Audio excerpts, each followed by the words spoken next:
Salam dan bahagia, perkenalkan kami dari kelompok 3 akan mempresentasikan materi tentang depresiasi dan amortisasi. Kami beranggotakan 4 orang. Yang pertama, Anggun Satri Ardani, Novika Lisas Dianingsi, Yultiana Aurini, Elizabeth Angela Prabadianti. Langsung saja.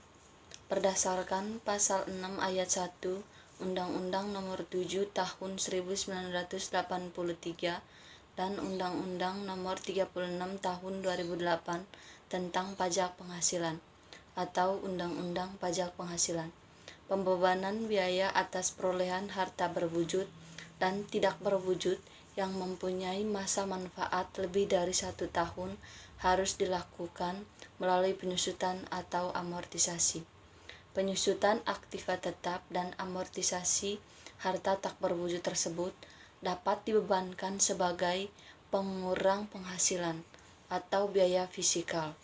Pada dasarnya, tujuan penyusutan dan amortisasi aktiva tetap menurut Undang-Undang Pajak Penghasilan dimaksudkan untuk mengalokasikan nilai perolehan ke masa manfaat aktiva tetap dan harta tak berwujud tersebut untuk dapat dibebankan sebagai biaya dalam menghitung laba neto. Selanjutnya, A. Penyusutan aktiva tetap atau harta berwujud. 1. Ketentuan tentang penyusutan menurut pasal 10 Undang-Undang Pajak Penghasilan. 2. Harga atau nilai perolehan aktiva tetap. Penentuan harga perolehan aktiva tetap sangat penting karena harga perolehan menjadi dasar untuk menghitung besarnya biaya penyusutan tiap-tiap tahun. Adapun ketentuan sesuai dengan pasal 10 Undang-Undang Pajak Penghasilan. Penentuan harga perolehan aktiva tetap sebagai berikut. A. Harga perolehan atau harga penjualan. B. Nilai perolehan atau nilai penjualan. C. Nilai perolehan atau nilai pengalihan harta. D. Dasar penilaian harta.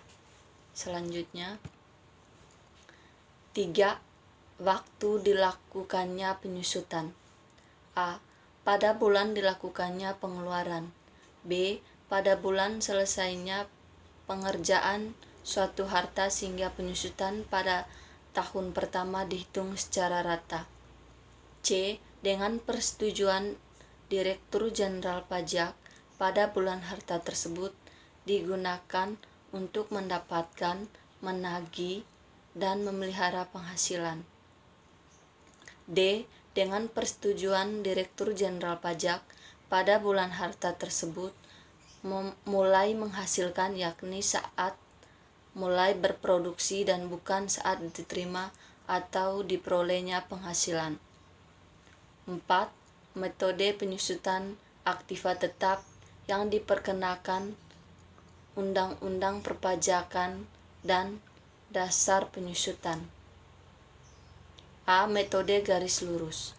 Dasar penyusutan adalah harga perolehan. Penyusutan dengan metode garis lurus adalah penyusutan dalam bagian-bagian yang sama besar selama masa manfaat yang ditetapkan bagi harga tersebut. Yang berikutnya yaitu contoh soal. Perhitungan penyusutan dengan metode garis lurus. PT Sumber Makmur membeli sebuah aktiva yang termasuk dalam kelompok 1, harga berwujud seharga 100 juta pada tanggal 10 Juli 2009. Maka pembebanan atas biaya penyusutan aktiva tersebut berdasarkan metode garis lurus adalah sebagai berikut. Tahun 2009 harga perolehannya itu 100 juta. Penyusutannya 25%. Biaya penyusutannya 12.500.000. Nilai sisa bukunya 87.500.000. Di tahun 2010 harga perolehannya tidak ada. Penyusutannya 25%. Biaya penyusutannya 25 juta dan nilai sisa bukunya 62.500.000.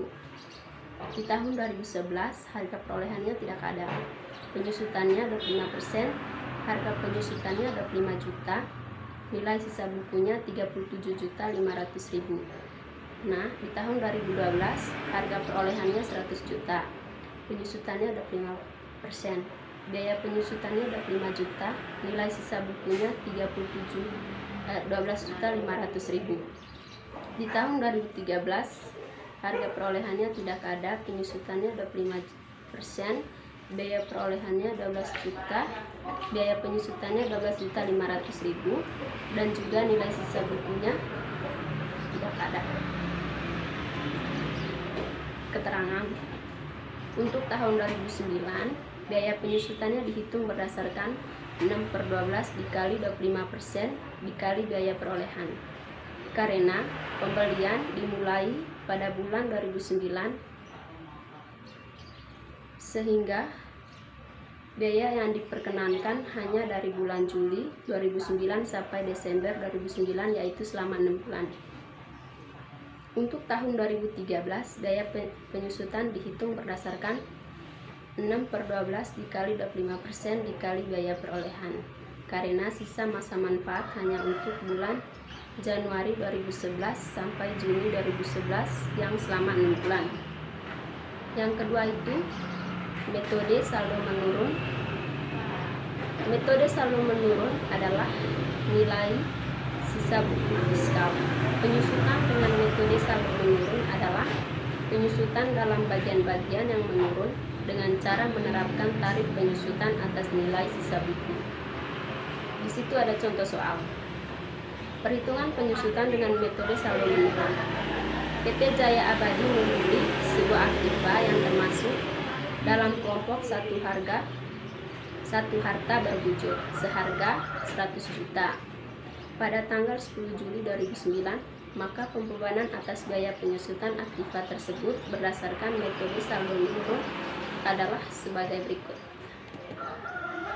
Di tahun 2009-nya itu harga perolehannya tidak ada, penyusutannya 50%, biaya penyusutannya 25 juta, dan nilai sisa bukunya 75 juta. Yang berikutnya di tahun 2010 harga perolehannya 100 juta, penyusutannya 50%, biaya penyusutan 32.500.000, nilai sisa bukunya 32.500. Di tahun 2011 harga perolehannya tidak ada, penyusutannya 50%, biaya penyusutannya 16.250.000, nilai sisa bukunya 16.250. Nah, di tahun 2012 harga perolehannya tidak ada, penyusutannya 50%, biaya penyusutannya 8.125.000, nilai sisa bukunya 8.125.000. Di tahun 2013 harga perolehannya disusutkan sekaligus, penyusutan 50%, biaya penyusutan 8.115.000, nilai sisa bukunya tidak ada. Nah, keterangannya untuk tahun 2009 biaya penyusutannya dihitung berdasarkan 6/12 dikali 50% dikali biaya perolehan. Kenapa? Karena pembelian dimulai pada bulan Juli 2009, sehingga biaya yang diperkenankan hanya dari bulan Juli 2009 sampai Desember 2009, yaitu selama 6 bulan. Yang berikutnya, amortisasi harta tak berwujud. Ketentuan mengenai amortisasi harta tak berwujud diatur dalam pasal 11A Undang-Undang PPh sebagai berikut. 1. Pengeluaran untuk memperoleh harta tak berwujud dan pengeluaran yang mempunyai masa manfaat lebih dari 1 tahun digunakan untuk mendapatkan, menagih, dan memelihara penghasilan diamortisasi sesuai tarif. Yang kedua, amortisasi atas pengeluaran untuk memperoleh hak dan pengeluaran lain di bidang penambangan minyak dan gas bumi dilakukan dengan menggunakan metode satuan produksi. Yang ketiga, amortisasi atas pengeluaran diperoleh hak penambangan selain minyak dan gas bumi, hak pengusaha bulan, hutan, dan hak pengusahaan sumber alam serta hasil alam lainnya dilakukan dengan menggunakan metode satuan produksi paling tinggi 20% setahun. Contoh, pengeluaran untuk memperoleh hak pengusahaan hutan yang mempunyai potensi 100 juta ton kayu sebesar 500 juta diamortisasi sesuai dengan direalisasikan dalam tahun yang bersangkutan. Jika dalam tahun pajak ternyata jumlah produksinya mencapai 3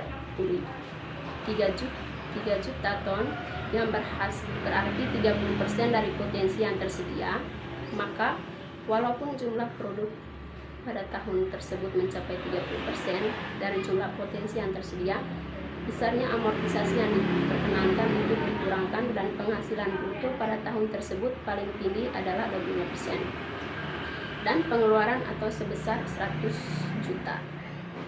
Apabila terjadi pengalihan harta tak berwujud atau hak-hak lainnya, maka nilai sisa buku harta atau hak-hak tersebut dibebankan sebagai kerugian dan jumlah yang diterima sebagai penggantian merupakan penghasilan pada tahun terjadinya pengalihan tersebut. Apabila terjadi pengalihan harta dalam rangka bantuan, sumbangan atau hibah berupa harta tak berwujud yang memenuhi syarat sebagai objek pajak, maka jumlah nilai sisa buku harta tersebut tidak boleh dibebankan sebagai kerugian bagi pihak yang mengalihkan.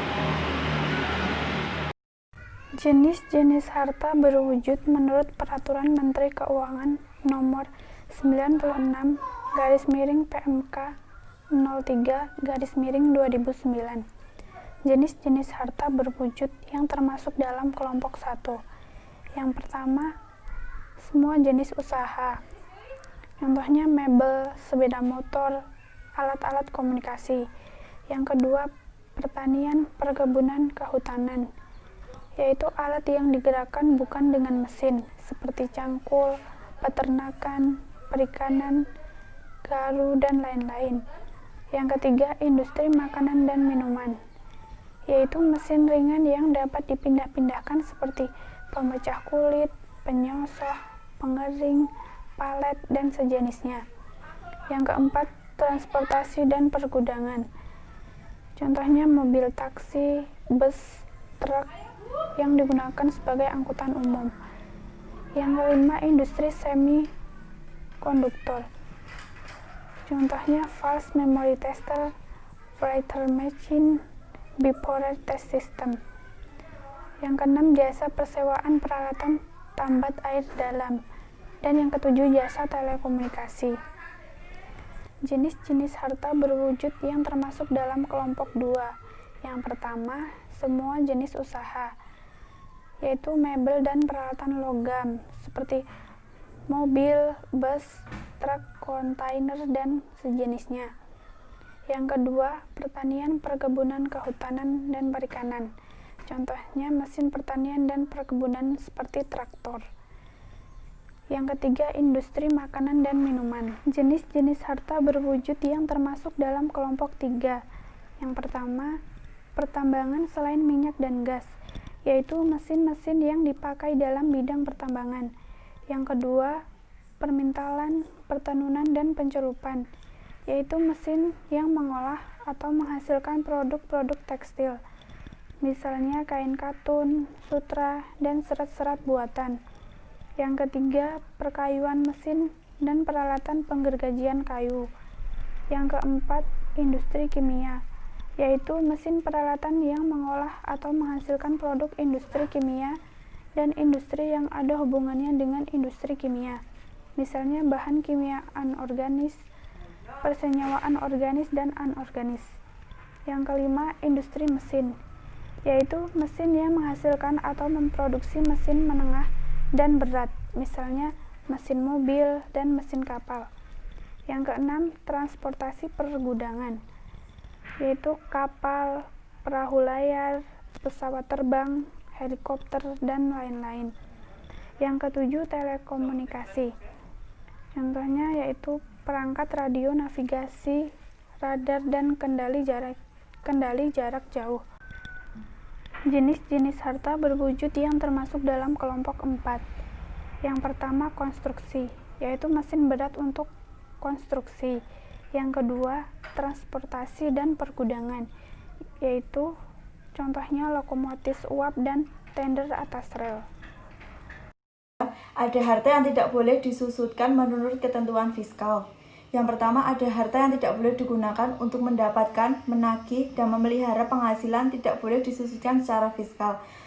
Misalnya seperti kendaraan perusahaan yang dikuasai dan dibawa pulang oleh karyawan, rumah dinas karyawan yang tidak terletak di daerah terpencil. Yang kedua, ada dalam hal harta yang tidak boleh disusutkan secara fiskal tersebut dijual atau dialihkan. Keuntungannya merupakan objek PPh yang dihitung dari selisih antara harga jual atau nilai pasar dengan harga perolehan. Dalam hal selisihnya negatif atau rugi, kerugian tersebut tidak dapat dikurangkan sebagai biaya. Terima kasih.